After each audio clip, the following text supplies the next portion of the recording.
5 मई को आपका CBSE class 10th का जो एग्ज़ाम होने वाला है, ठीक है, मैथमेटिक्स का।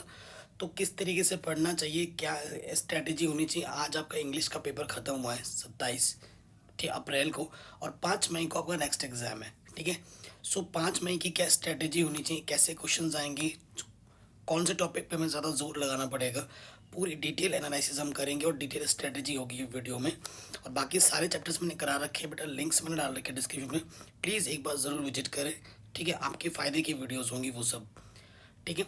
तो आपको बेटा पता है आपके जो टर्म 2 में जो चैप्टर्स हैं बेटा, वो आपके क्वाड्रेटिक इक्वेशन है, अर्थमेटिक प्रोग्रेशन है, सम एप्लीकेशन ऑफ ट्रिग्नोमेट्री है, सर्कल्स हैं, सरफेस एरिया एंड वॉल्यूम है और स्टैटिस्टिक्स है। इन सभी के मैंने मोस्ट इंपॉर्टेंट क्वेश्चन टर्म 2 में जो आने वाले हैं वो मैंने करा रखा है वन शॉट वीडियोज़ में, जिसके लिंक्स मिल जाएगी आपको डिस्क्रिप्शन पे, ठीक है। अब क्या स्ट्रेटजी होनी चाहिए, कौन सी बुक्स हमें पढ़नी चाहिए इस टाइम पे, ठीक है, और क्या तरीका होना चाहिए और क्या कौन से सैम्पल पर करने चाहिए वो भी मैं आपको बताऊंगा। तो प्लीज़ वीडियो को अच्छे से वॉच करना। सो आपको पता है केस स्टडी के भी प्रॉब्लम्स आएंगे, और सीबीएसई सबसे पहली बात तो बेटा आपके मन में ये आ रहा होगा कि टर्म 2 का एग्ज़ाम है, आपकी जो टाइमिंग है, ठीक है, आपकी जो बेटा टाइमिंग है वो 2 घंटे की है, ठीक है। 2 घंटे का आपका पेपर होने वाला है, तो 2 घंटे में आपको अपना बेस्ट देना हो, और आपको भरपूर टाइम दिया गया है पूरे साल। अब आपके एग्ज़ाम इस बार बहुत ज़्यादा लेट हो रहे हैं। वैसे नॉर्मली जो सीबीएसई के एग्ज़ाम होते हैं फरवरी मार्च में होते हैं, आपके मई में चाहे पहुंच गए हैं एग्ज़ाम, है ना, बहुत लेट हो गए। तो भरपूर टाइम मिला, भरपूर प्रिपरेशन आपकी चली होगी। सो केस स्टडी प्रॉब्लम आपकी चैप्टर नंबर 5 अर्थमेटिक प्रोग्रेशन से आएगा, 4 नंबर का, और आपको पता है ये चैप्टर कितना ज़्यादा आसान है। और चैप्टर नंबर जो 9 है आपका सम एप्लीकेशन ऑफ ट्रिग्नोमेट्री, यहाँ से भी केस स्टडी के प्रॉब्लम आएंगे। तो केस स्टडी के लिए ज़्यादा से बच्चे एक्स्ट्रा एफर्ट लगाते हैं। देखो, अगर मेरा मानना है, अगर आपका कॉन्सेप्ट स्ट्रांग है बेटा, तो आप केस स्टडी में आपको ज़्यादा दिक्कत नहीं आना चाहिए, और आप हंसते हंसते कर लेंगे। सीबीएसई ने जो अपना ऑफिशियल सैम्पल पेपर जारी किया था ना बेटा, उससे हमें ये आइडिया लग चुका है कि पेपर का लेवल वैसे ही आने वाला है। पेपर अगर मैं बात करूँ ना बेसिक और स्टैंडर्ड, ठीक है, कि किनका इनका लगाया, तो थोड़ा बहुत चेंजेस होगा, मतलब लेवल में ऑलमोस्ट सेम है। बेसिक का और स्टैंडर्ड का ऑलमोस्ट सेम है लेवल पेपर का, ठीक है। तो ये ध्यान रखिएगा। उसके बाद अब मैं चैप्टर वाइज बताऊंगा, और पर चैप्टर के हिसाब से कौन से बुक्स भी आपको रिकमेंड करूंगा कि पढ़नी चाहिए और नहीं पढ़नी चाहिए, वो भी मैं आपको बताता चलूँगा। तो सबसे पहले बात करते हैं बेटा क्वाड्रेटिक इक्वेशन की, ठीक है। क्वाड्रेटिक इक्वेशन चैप्टर में आ जाते हैं, तो ये चैप्टर बेटा आपका एनसीईआरटी चैप्टर 4 है। तो जो टॉपिक आपको प्रिपेयर करना चाहिए, क्वाड्रेटिक इक्वेशन, देखो टॉपिक भी मैं आपको बताता हुआ चलूँगा। क्वाड्रेटिक इक्वेशन, इस पे क्या आ सकता है कि क्वाड्रेटिक इक्वेशन क्या है क्या नहीं है, ठीक है। क्वाड्रेटिक इक्वेशन को सॉल्व करना, तो सॉल्यूशन में आपके 2 मेथड जो आते हैं बेटा, एक आपका फैक्टराइजेशन मेथड है, ठीक है, उससे आपको सॉल्व करना आना चाहिए, क्या पता 2 नंबर क्वेश्चन दे दे। और या फिर क्वाड्रेटिक जो फॉर्मूला है, क्वाड्रेटिक फार्मूला, उससे भी सॉल्व करने के लिए आ सकता है, ठीक है। एक क्वेश्चन छोटा मोटा आ सकता है, गारंटी दे रहा हूँ। नेचर ऑफ रूट्स पे जो प्रॉब्लम है बेटा, नेचर ऑफ रूट्स है ना, ये जो टॉपिक है, इस पे आपको अच्छे से पढ़ना पड़ेगा। सबसे पहले जब एग्ज़ाम दे के आओगे ना, पहले 2 दिन में, ठीक है, फर्स्ट के जो 2 दिन है, आपको पता है क्या करना है बेटा, आपकी जो पूरी की पूरी एनसीईआरटी है उसको अच्छे से रिवाइजन करना है, ठीक है, पूरा अच्छे से रिवीजन करना है। कोशिश करनी, 6 चैप्टर है ना बेटा आपके टोटल, तो पहले एक दिन 3 चैप्टर ढंग से रिवीजन करो। एनसीईआरटी जब पढ़ोगे तो एनसीईआरटी का हर एक क्वेश्चन आप करो, हर एक एग्जाम्पल आप करो। तो ऐसे करके पहले दिन में 3 चैप्टर, दूसरे दिन में 3 चैप्टर, एकदम मस्त तरीके से पढ़ लेना है, ठीक है। 27 आज जैसे आए हो ना बेटा एग्ज़ाम दे के, तो कोशिश करो कि आज रात होते होते आपके 3 चैप्टर्स निपट जाए, ठीक है। जैसे कि चैप्टर नंबर 4, चैप्टर नंबर ये अर्थमेटिक प्रोग्रेशन क्वाड्रेटिक इक्वेशन, और उसके साथ साथ ये बेटा चैप्टर नंबर 9, ये 3 चैप्टर आप आज ही निपटा दो एनसीईआरटी से, ठीक है। और कल बाकी क्या करो, बाकी 3 चैप्टर निपटा के कल ही ये 6 के 6 चैप्टर एनसीईआरटी के रिवीजन कर लो रात तक। तो 28 तक तो आपका ये हो जाएगा, एनसीईआरटी आपकी पूरी ढंग से निपट जानी चाहिए, हर एक क्वेश्चन, हर एक एग्जाम्पल्स, ठीक है। अब ये तो पहले 2 दिन की स्ट्रेटजी में बता दे रहा हूँ, अब चैप्टर वाइज स्ट्रेटजी बता रहा हूँ। नेचर ऑफ रूट्स के क्वेश्चन आएंगे ही आएंगे, ये गारंटेड है। और बेटा इस वर्ड्स प्रॉब्लम हालांकि बोला गया था कि नहीं आएगा, लेकिन सीबीएसई के ऑफिशियल सैम्पल पेपर पर अगर आप उठा कर देखें तो छोटे मोटे वर्ड्स प्रॉब्लम डाले गए हैं। वर्ड्स प्रॉब्लम जिस टाइप के नहीं आएंगे वो मैं पहले ही मार्क करवा चुका हूँ, और जिस टाइप के आएंगे वो मैंने वन शॉट वीडियोस में करा रखे हैं। ठीक है, इस चैप्टर्स के लिए आपको जो पढ़ना होगा बेटा वो एनसीईआरटी पढ़नी चाहिए मेरे विचार में, और एनसीईआरटी के साथ साथ पीवाईक्यू प्रीवियस क्वेश्चंस इनफ रहेगा। ठीक है, टर्म 2 वाला जो आपके पास बुक है कि टर्म 2 में जो सिलेबस है उसके अकॉर्डिंग अगर आप एनसीईआरटी पढ़ें और पीवाईक्यू करें आपके सिलेबस के अकॉर्डिंग, सो मोर देन इनफ है इस चैप्टर के लिए। अब हम बात करेंगे एपी में। सो एपी में आपका जो एन वाला फार्मूला है और जो एशन वाला फार्मूला है इसी पर क्वेश्चन पूछे जाएंगे। और एशन में क्या है बेटा, जनरल लाइफ से रिलेटेड जो प्रॉब्लम्स होते हैं वर्ड प्रॉब्लम वो नहीं आएंगे। तो एन आपका क्या होता है बेटा, a plus n minus one into d, और एशन वाला क्या होता है बेटा n by two two a plus n minus one into d. ये दो फार्मूले से रिलेटेड जितने भी प्रॉब्लम्स हैं, बहुत ही आसान चैप्टर है। इसके लिए मैं आपको रिकमेंड करूँगा सिर्फ एनसीईआरटी इनफ होगा, और इस पर आपके केस बेस्ड क्वेश्चन आएंगे, है ना, केस बेस्ड क्वेश्चन आएंगे। सो अब जो बेसिक क्वेश्चन आएंगे जनरल प्रॉब्लम के 1 मार्क्स के आ सकते हैं, क्योंकि केस स्टडी प्रॉब्लम आपके कितने नंबर के आएंगे, 4 नंबर के आएंगे। तो हो सके तो आपके पास आपके दोस्तों के पास अलग अलग टाइप के वो होंगे ना सैम्पल पेपर्स वगैरह, तो उससे आप हेल्प ले सकते हैं कि भैया तू अपना भेज दे मैं अपना भेज देता हूँ। तो डिफरेंट टाइप के जो आपके पास सैम्पल पेपर हैं अलग अलग जो पब्लिशर्स के, तो उनकी क्या ले सकते हो आप, केस स्टडी प्रॉब्लम जो है वो बना लो, उससे आपकी अच्छी सी प्रैक्टिस हो जाएगी। तो ये चीज़ इस चैप्टर में आपको करनी पड़ेगी।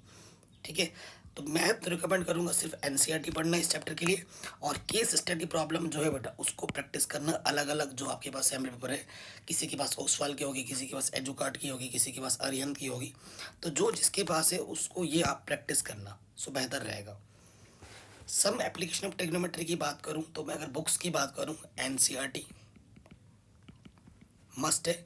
इसमें आपको एक्सरसाइज 9.1 है पूरा करना है, मैंने पूरा करा रखा है, मिलियन व्यूज़ है मेरे इस वीडियोस पे, जिसके लिंक्स मैं डाल दूंगा डिस्क्रिप्शन पे, और साथ ही साथ इसके एग्जाम्पल्स भी आप करना, ये तो नेसेसरी है ही है। ठीक है, इसके साथ साथ प्लस पीवाईक्यू ज़रूर कर लेना। मैं ये नहीं बोल रहा हूँ कि आप आर डी शर्मा करो, आर एस अग्रवाल करो, नहीं। ठीक है, अभी एक चीज़ और बताऊँगा, वीडियो पूरा देखना। ठीक है, सो इसमें से किस टाइप के क्वेश्चन आएंगे। ठीक है, इसमें से जो बेटा जो प्रॉब्लम है सिंपल में आ सकता है क्योंकि केस स्टडी भी आएगा। So angle of elevation, angle of depression में निकालने के लिए आ सकता है 1 मार्क्स में, या फिर केस स्टडी में भी दे सकता है आपको एंगल ऑफ एलिवेशन निकालने के लिए, एंगल ऑफ डिप्रेशन निकालने के लिए, हाइट से रिलेटेड प्रॉब्लम। ठीक है, और बेसिकली और एक क्वेश्चन इसमें से 2 मार्क्स का या फिर 3 मार्क्स का आ सकता है। सो वो क्वेश्चन आपके यहाँ से फंस सकते हैं 9.1 से या फिर पीवाईक्यू से। ठीक है, और बेसिकली इस चैप्टर में ज़्यादा आपको एफर्ट लगाने की ज़रूरत नहीं पड़ेगी केस स्टडी के लिए, क्योंकि बेसिक अगर आपका यहाँ से क्लियर है ना तो आपके केस स्टडी प्रॉब्लम आराम से बन जाएंगे, उसके लिए आपको कोई अलग से क्वेश्चंस करने की ज़रूरत नहीं पड़ेगी, ये मेरा मानना है। सर्कल्स की अगर बात करें इस चैप्टर में, ठीक है, सो बेटा 10.1 थ्योरम एंड 10.2 थ्योरम दोनों को प्रूफ करने के लिए भी आ सकते हैं 1 मार्क्स में, 2 मार्क्स में, और आपको पता है हर एक क्वेश्चन इन दोनों थ्योरम्स की मदद से ही होता है। सो सबसे पहली प्रायोरिटी है आपकी आपकी जो एनसीईआरटी 10.1 एंड 10.2 एक्सरसाइज है। ठीक है, 10.2 एक्सरसाइज से बेटा प्रूफ दैट करने वाले क्वेश्चन जितने भी हैं, एग्जाम्पल्स भी हैं। ठीक है, दो एग्जाम्पल्स होंगे 10.2 से पहले जो कि सबसे ज़्यादा रिपीट होते हैं, एक एंगल वाला होगा और एक फाइंड एक्स फाइंड करने वाला होगा टीपी करके, है ना। सो वो दोनों एग्जाम्पल्स बहुत इंपॉर्टेंट है, और 10.2 में जितने भी प्रूफ दैट करने वाले क्वेश्चन है वो इंपॉर्टेंट है। सो एनसीईआरटी तो बेटा मस्ट है। एनसीईआरटी के साथ साथ अगर आप ट्राई कर पाए इस चैप्टर में थोड़ा सा एफर्ट लगा सकते हैं, आप आर डी शर्मा के क्वेश्चंस कर सकते हैं। आर डी के साथ साथ पी वाई के तो बेटा करना ही करना है, प्रीवियस क्वेश्चंस करने ही करने हैं। मैं इसके लिए थोड़ा बहुत रिकमेंड करूँगा कि आप आर डी शर्मा के क्वेश्चंस को भी थोड़ा सा एफर्ट डालें। ठीक है, लेकिन पहली चीज़ है एनसीईआरटी एंड पीवाईक्यू, देन आप थोड़ा सा आर डी शर्मा के क्वेश्चन लगा सकते हैं। ठीक, सरफेस एरिया एंड वॉल्यूम। ठीक है, इस चैप्टर में क्या है, फॉर्मूला है कि कब टोटल सरफेस एरिया लगेगा, कब कौन सा फॉर्मूला लगेगा, ये चीज़ें में ध्यान रखना है। और सबसे पहली चीज़ तो बेटा फॉर्मूला आपको याद करना पड़ेगा। ठीक है, फॉर्मूला अच्छे से याद हो जाए, क्वेश्चन को अच्छे से रीड करो। ठीक है, पहली चीज़ है एनसीईआरटी आप अच्छे से पढ़ो, इस टॉपिक में से जो क्वेश्चन मोस्ट सबसे ज़्यादा इम्पोर्टेंट है वो है बेटा क्वेश्चन, जैसे कि एक चीज़ का कन्वर्ट करके दूसरी चीज़ में कन्वर्ट करते हैं ना, जैसे सर्कल, मतलब स्फेयर, या फिर मैं क्या बोल रहा हूँ, जो गोले को कन्वर्ट करके जैसे सिलेंडर बना दिया, सिलेंडर को कन्वर्ट करके कुछ और बना दिया, है ना, कोन बना दिया, तो इस टाइप के प्रॉब्लम ज़रूर आएंगे, ठीक है, 100%। और उसके साथ साथ जो बेटा आपका फर्स्ट टर्म वाला टॉपिक वो आपके सिलेबस में ही नहीं है, तो 13.4 एक्सरसाइज एनसीईआरटी से रिलेटेड मत पढ़ना, वो नहीं आएगा, ठीक है। सो जनरल छोटे छोटे प्रॉब्लम्स देख लेना, और जो रेशियो होता है ना कि इसकी हाइट इसकी रेडियस के इक्वल है तो रेशियो क्या होगा, ऐसे प्रॉब्लम देख लेना, छोटे मार्क्स में आ सकता है। तो 13.1 से लेकर 13.3 एनसीईआरटी ढंग से लगाना, सारे एग्जाम्पल्स करना, और उसके साथ साथ इसके पीवाईक्यू करना, ठीक है, इस चैप्टर के पीवाईक्यू। ओके, स्टैटिस्टिक्स में क्या है, स्टैटिस्टिक्स में आपका मीन मीडियन मोड है। सो मीन निकालने के स्टार्टिंग के दो ही मेथड है, एक तो डायरेक्ट मेथड और एक है बेटा अज्यूम्ड मीन मेथड, ठीक है ना, ये दो मेथड आपको पता होना चाहिए। और उसके साथ मीन मीडियन मोड में क्या रिलेशन है, इसमें भी प्रॉब्लम आ सकता है। मोड निकालना आपको आना चाहिए, मीन मीडियन निकालना आपको आना चाहिए। So mean median mode, mean निकालने के दो मेथड, मोड आपको निकालना आना चाहिए, ठीक है। मीडियन क्लास कैसे निकालते हैं, मोडाल क्लास कैसे निकलता है, मोड कैसे निकलता है, आपका ओगिव वाला प्रॉब्लम नहीं आएगा, सो उसको मत करना, ठीक है। स्टैटिस्टिक्स के लिए आप जो मैंने बोला है इन टॉपिक्स को अच्छे से प्रिपेयर कर लेना। तो ये टॉपिक आप एनसीईआरटी से भी कर लोगे, सिर्फ एनसीईआरटी भी पढ़ोगे तब भी चल जाएगा। और एक्स्ट्रा कुछ क्वेश्चन जो मैंने बोले हैं उसके लिए मैंने अलग से वीडियो बना रखी है, ठीक है, जिसकी मैं बात कर रहा हूँ ना उसकी लिंक्स में डाल दूँगा डिस्क्रिप्शन पे, ठीक है। तो ये चीज़ है, और ये चीज़ जब हो जाए इस तरीके से पूरा 2-3 में जब पढ़ लोगे ना, उसके बाद आपको सैम्पल पेपर करना ज़रूर चाहिए, ठीक है।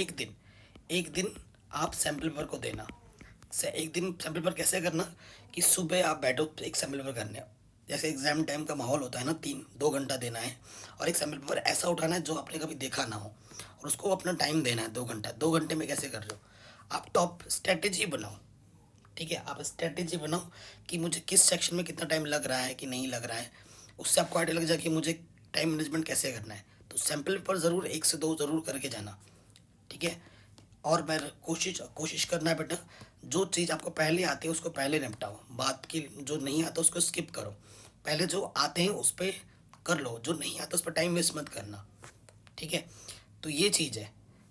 अब आपके पास अगर मैं बात करूँ, 27 को पेपर है, ठीक है, अभी आए हो 28 28 तक आपकी पूरी एनसीईआरटी निपट जाएगी, ठीक है, एनसीईआरटी निपट जाएगी। मैं तो कहूँगा 28-29 तक मान लो कि एनसीईआरटी को पूरा आपने ख़त्म करके जिस जो चैप्टर्स हैं उसके साथ साथ आपने एक बार प्रॉपर रिवीजन भी कर लिया, ये मैं बोल देता हूँ कि एक रिवीजन भी कर लिया 29 तक। देखो ये महीना है अप्रैल का ना, जनवरी फरवरी मार्च अप्रैल, तो ये 30 का महीना है, ठीक है। तो 30 को आप क्या करना, मैं आपको रिकमेंड करूँगा कि 30 को आप बेटा एक बार टेस्ट देना, मतलब सैम्पल पेपर का जो मैंने अभी बोला, कम से कम 2 सैम्पल पेपर आप लगाना, एक सुबह से लेकर दोपहर तक और एक दोपहर से लेकर शाम तक, ठीक है। उससे आपको क्या लगेगा, पता लगेगा कि मुझे किस सेक्शन में कितना टाइम चाहिए, क्या टाइम मैनेजमेंट का आपको पता लगेगा, ठीक है, आपको क्या पता लगेगा टाइम मैनेजमेंट का। इससे जो कमी आप एग्ज़ाम में जाके जो गलतियाँ हो सकती हैं वो गलती आप यहाँ हो जाए तो वो बेहतर है, वहाँ जाके ना हो, ठीक है। ये चीज़ हो गई। अभी भी आपके पास 1, 2, 3, 4 और 5 की सुबह भी है, तो 5 को एग्ज़ाम है लेकिन सुबह का टाइम भी है आपके पास, ठीक है। अभी भी 1, 2, 3, 4 है, तो इन 4 दिन में आपको क्या करना है, एनसीईआरटी तो आपने पढ़ ली, उसके बाद आप चैप्टर वाइज पहले क्या पढ़ना, पीवाईक्यू। सबसे पहले एनसीईआरटी निपटाने के बाद रिवीजन करने के बाद सैम्पल पेपर करने के बाद प्रीवियस क्वेश्चंस करने हैं, ठीक है। पीवाईक्यू करना है चैप्टर वाइज, ठीक है, क्या करना है बेटा, पीवाईक्यू करना है चैप्टर वाइज, पीवाईक्यू कीजिए। जैसे पीवाईक्यू ख़त्म हो जाते हैं, अगर आपके पास थोड़ा बहुत टाइम है तो उसके बाद आप उठाओ सैम्पल पेपर। सैम्पल पेपर अगर आपने नहीं किए हैं, ऐसे क्वेश्चन आप सैम्पल पेपर जितने भी हैं आप खुद से सॉल्व करो क्वेश्चंस, है ना, ऐसे सॉल्व करना जो आता है बेटा, जो आपको 100% श्योर 200% श्योर हो, अरे ये तो भाई आराम से हो जाएगा, उस पर सॉल्व करके टाइम वेस्ट मत करो। जिसमें आपको थोड़ा बहुत डाउट है कि भैया ये थोड़ा ऐसे हो सकता है वैसे हो सकता है, थोड़ा सा तुम्हें घबराहट फील हो उस क्वेश्चन को देख के, उसे ट्राई मारो, उसे नोटबुक में सॉल्व करो, उसको सॉल्व करो, फिर जो गलतियाँ हैं वो आपको पता लगेंगी। अगर नहीं होता है उसका सोल्यूशन देखो, ठीक है, इस तरीके से करना है। तो सबसे पहले पी वाई क्यू निपटाना है, एनसीईआरटी के बाद पी वाई क्यू निपटाओगे, ठीक है। पी वाई क्यू निपट जाना चाहिए 1.5 दिन में, ठीक है। मैं तो कहता हूँ 1 दिन में ही निपट जाएगा अगर ऐसे करोगे तो। पी वाई क्यू 1 से 1.5 दिन में निपट जाना चाहिए। उसके बाद बाकी बचे हुए टाइम में आप सैम्पल पेपर करो, आपके पास जो भी सैम्पल पेपर है पूरा निपटाओ, ठीक है, 2 से 3 दिन में। और चौथे दिन जब तक आप पढ़ाई कर रहे थे आपके थोड़े बहुत जो भी डाउट्स होंगे ना, थोड़े बहुत क्वेश्चन में आपने स्टार स्टार लिखा होगा जिस पे आपको थोड़ा एफर्ट लगाना है, वो चौथे दिन की सुबह सुबह तक पूरा निपटा लो। लास्ट दिन इसलिए बोल रहा हूँ ताकि वो आप लास्ट में थोड़ा पढ़ोगे तो आपके दिमाग में ताज़ा ताज़ा रहेगा, ठीक है। जो जो हार्ड्स प्रॉब्लम है वो सुबह सुबह निपटाओ, सुबह ही पढ़ना है, ठीक है। और फिर जैसे ही दोपहर के बाद हो पूरा फिर से रिवीजन करो, आपने जो भी पढ़ाई की है, ठीक है। आप एक बार फिर से गो थ्रू करो, एक बार फटाफट एनसीईआरटी रिवीजन करो, उसके साथ साथ पी वाई क्यू फिर से एक बार देख लो क्वेश्चंस, ठीक है। चैप्टर वाइज आपने इंपॉर्टेंट टॉपिक्स बनाए होंगे, जो टॉपिक्स हर बार आ रहे हैं उन टॉपिक्स पे आप क्लिक एक कॉपी बनाना और चैप्टर वाइज टॉपिक लिखना, और उस टॉपिक का जो क्वेश्चन है, हाँ ये आता है, ये टॉपिक का ये क्वेश्चन, हाँ हो गया, ये टॉपिक का ये क्वेश्चन, हाँ हो गया। टॉपिक हर टॉपिक पे क्लिक मार लो कि मैंने ये टॉपिक मेरा हुआ है कि नहीं, ये टॉपिक मेरा हुआ है कि नहीं, ठीक है। सो इस तरीके से सारा कुछ हो जाना चाहिए, और जितनी ज़्यादा रिवीजन करोगे उतना बेहतर है, ठीक है। 5वें दिन की सुबह ज़्यादा लोड मत लेना, क्या करना, सारे फार्मूलों को अच्छे से देख लेना, ठीक है। सुबह सुबह क्या करना, सारे फार्मूले देख लेना, अपने दिमाग को ठंडा रखना, क्योंकि इतना टाइम था हमारे पास, इतना मेहनत किया है हमने, और सुबह एग्ज़ाम से पहले अपने माइंड को थोड़ा फ्रेश रखा करो, क्योंकि आपको टाइम बहुत दिया गया है।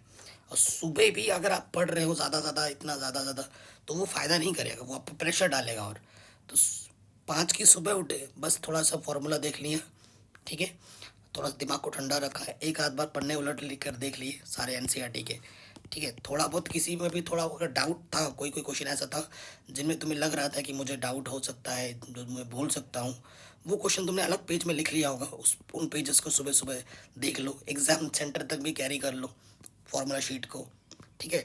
और फिर एग्ज़ाम सेंटर से पहले फेंक दो और दिमाग को शांत रखो, ठीक है।